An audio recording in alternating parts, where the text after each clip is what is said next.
अब चतुर्थ सर्ग का श्रवण आप लोगों को करवाता हूँ।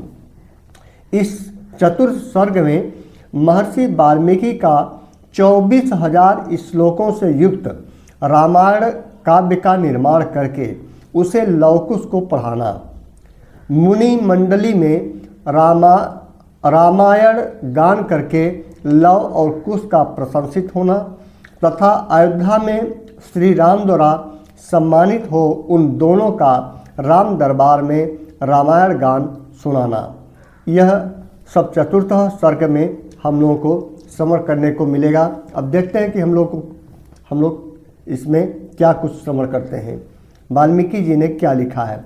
चतुर्थ सर्ग का प्रारंभ। श्री रामचंद्र जी ने जब वन से लौटकर राज्य का शासन अपने हाथ में ले लिया, उसके बाद भगवान वाल्मीकि मुनि ने उनके संपूर्ण चरित्र के आधार पर विचित्र पद और अर्थ से युक्त रामायण काव्य का निर्माण किया। इसमें महर्षि ने 24,000 श्लोक, 500 सर्ग, ध्यान दीजिएगा, 24,000 श्लोक और 500 सर्ग तथा उत्तर सहित 7 कांडों का प्रतिपादन किया। इसमें कुल 24,000 श्लोक हैं और 500 सर्ग हैं। अभी तो हम लोग पहले बालकांड का चौथा सर्ग पढ़ रहे हैं।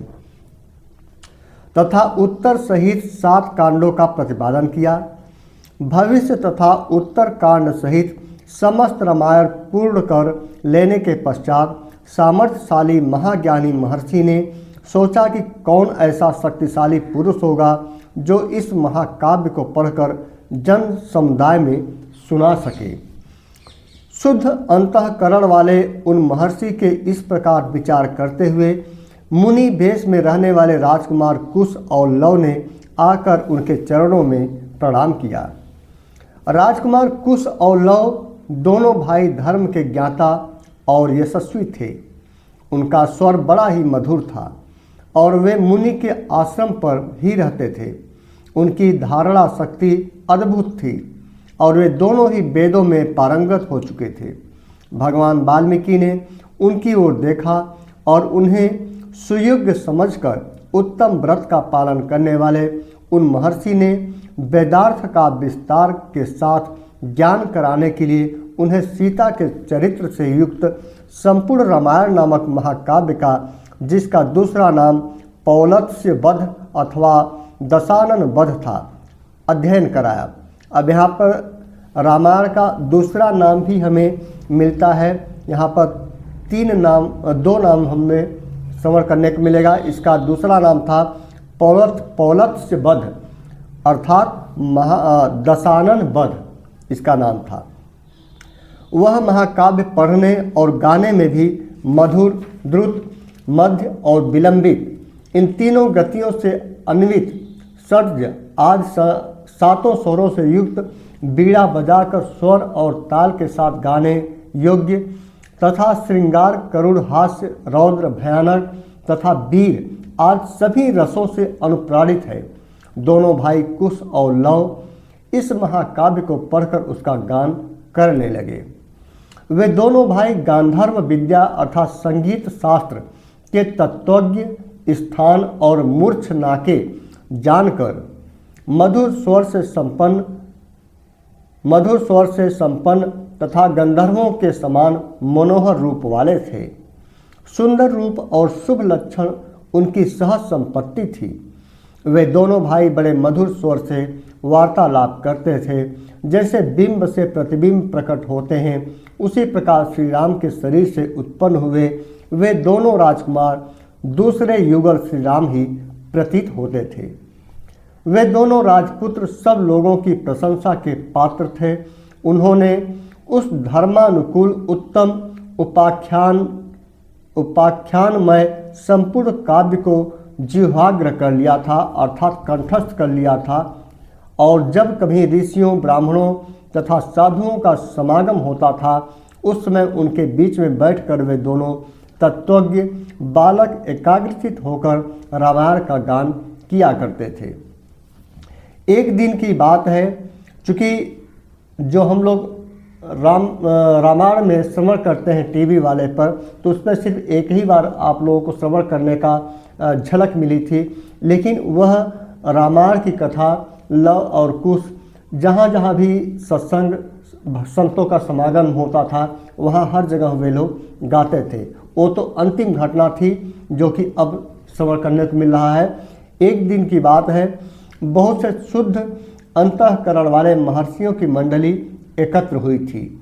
उसमें महान सौभाग्यशाली तथा समस्त शुभ लक्षणों से सुशोभित महामनस्वी कुश और लव भी उपस्थित थे। उन्होंने बीच सभा में उन महात्माओं के समीप बैठकर उस रामायण काव्य का गान किया।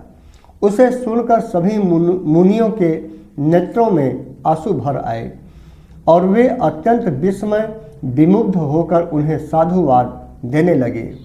मुनि धर्म वत्सल तो होते ही हैं, वह धार्मिक उपाख्यान सुनकर उन सबके मन में बड़ी प्रसन्नता हुई। वे रामायण कथा के गायक कुमार कुश और लव की जो प्रशंसा ही योग्य थे, इस प्रकार प्रशंसा करने लगे। अहो, इन बालकों के गीत में कितना माधुर्य है, श्लोकों की मधुरता तो और भी अद्भुत है।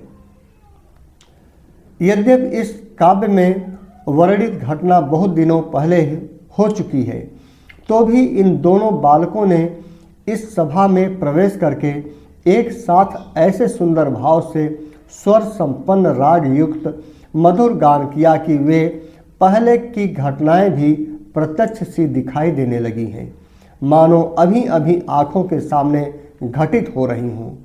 इस प्रकार उत्तम तपस्या से युक्त महर्षिगण उन दोनों कुमारों की प्रशंसा करते और वे उनसे प्रशंसित होकर अत्यंत मधुर राग से रामायण का गान करते थे।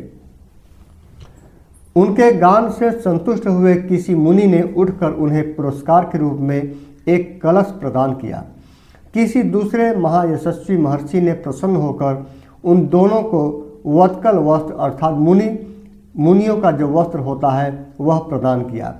किसी ने काला मृग चर्म भेंट किया तो किसी ने यज्ञोपवीत। एक ने कमंडलू दिया तो दूसरे महामुनि ने मुज्ज की मेखला भेंट की, तीसरे ने आसन और चौथे ने कौपीन प्रदान किया। किसी अन्य मुनि ने हर्ष में भरकर उन दोनों बालकों के लिए कुठार अर्पित किया।